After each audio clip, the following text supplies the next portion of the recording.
मित्रांनो, मन म्हणजे समुद्र जणू अथांग विस्तीर्ण, सदैव विचारांच्या अवखळ लाटा, पृष्ठभागावर तरंगलेल्या, कधीही न संपणाऱ्या, एका पाठोपाठ एक सतत येणाऱ्या, अंतरंगातील भावनांचा जराही लवलेश न दाखवणाऱ्या, पण तरीही शांततेचा किनारा शोधणाऱ्या.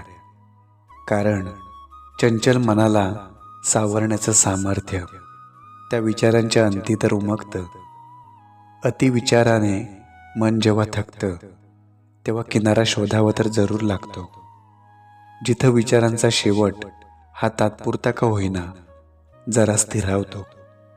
मग तो किनारा प्रत्येकाचा वेगवेगळा असतो, मनाला आनंद देणाऱ्या प्रत्येक गोष्टीचा असतो.